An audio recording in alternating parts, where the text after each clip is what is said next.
मानासनि जे picnic spot नारेंगुरि बेवहाय जोङो मोनसे रंजानायनि गेजेरजों जोङो बोसोर गोदाननि मुङाव बेवहाय मोनसे ओरैनो बनभोज बा पिकनिक जोङो बेवहाय खालामफैदों आरो बेखौ लानायनि गुबै थांखिया बेनो जे थांनाय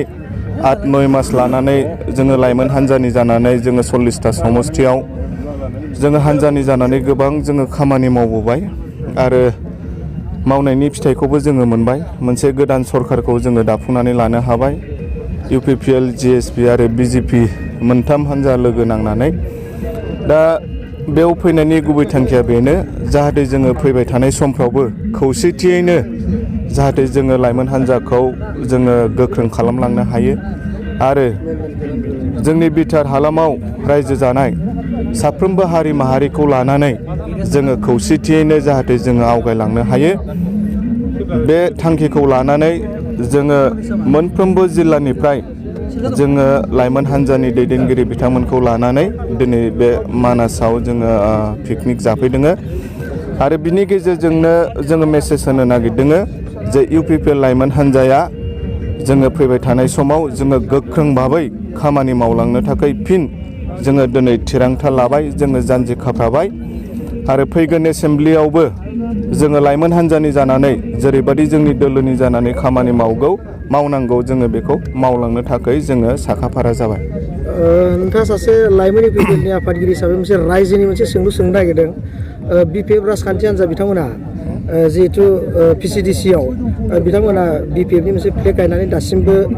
PCDC-आव जबाय थानायखौ जों नुनो मोन्दों नाथाय UPPL-आ मोनसे जथाय सरकार दानो हानाय हिसाबै नाथाय मा फोरमायगोन? नङा बेथ' मोनसे बिथांमोना फ्लेग गायनानै जबाय थायो ना मायो बेथ' बिथांमोननि खोथासो किन्तु जिहेतु दा UPPL GSP आरो BJP जोङो मोनथाम हान्जाजों ज' जानानै जोङो सरकार दाबाय मोनसे गोदान सरकार जे सरकारखौनोखि दिनै बिटिआर हालामाव रायजो जानाय साफ्रोमबो हारि माहारि बिथांमोना जोंखौ बरायबाय आरो बे लेखायैनो सरकारि प्रसेस मथे जे BCDC दानायनि जे हाबाफारि जोङो बेखौ फैबाय थानाय समफ्राव जोङो मावलांगोन बेयाव सोरबा बेयाव नोङो खबजा खालामनो सानदोंबाबो बेथ' जाहैनाय नङा जिहेतु बे मोनसे अफिसियेल प्रसेसजों थांगोन जिहेतु जायहा सरकाराव दङ बिथांमोनानो बे BCDC-खौ दागोन बेनिखायनो जोंहा बेयाव जेबो सिन्था जानांगौ गैया आङो रायजो राजा बिथांमोननिसिम गुरैयै खावलायगोन जाहाथे बिथांमोना धैर्य हमनानै एसे सम जोंनो होयो आरो जोङो जे BCDC-खौ दागोन बेवहाय जोङो मोजां मानसिखौनो जोङो सायख'नानै BCDC चेयारमेन बा मेम्बारफोरखौ जोङो सायख'नानै लागोन जाय बिथांमोनानिखि जोंनि जे राजनितिक अधिकार दङ बा रायजो राजानि जे राजनितिक दिनै जोङो नैबे मानास हाग्रामानि नैबे पिकनिक थिलियाव जोङो जोंनि UPPL-नि लाइमोन गांखंनि गासैबो बिबानगिरि आरो जिल्लानि गासैबो मावथि बिथांमोनखौ लेंहरनानै जोङो बाहाय मोनसे गोदान बोसोरनि हामलायथि जासिलायनाय जोङो हाबाफारि खुंदों बहाय राजखान्थि भाबै बा फैबाय थानाय सरकार दानायनि सायाव जों जेबो सावरायाखै बेयाव जोङो सावरायदों माथ्र जे थांनाय समफोराव जोङो बोरै खामानि मावलांखो आरो गोबाङानो गोबां खस्थ' खालामनानै खामानि मावबाय बिसायख'थिया जोबलांबाय मोजाङै मोजां जोबलांबाय बिनि थाखाय जोङो साबायखर होदों गोबाङा खामानि मावनायनि थाखाय साबायखर होदों रायजो राजाफ्रा जोंखौ हेफाजाब होनायनि थाखाय साबायखर होदों जोङो आरो प्रसासना बे बिसायख'थिखौ मोजाङै खुंलांना होनायनि थाखाय प्रसासनखौबो जोङो साबायखर होदों आरो गोदान बोसोरनि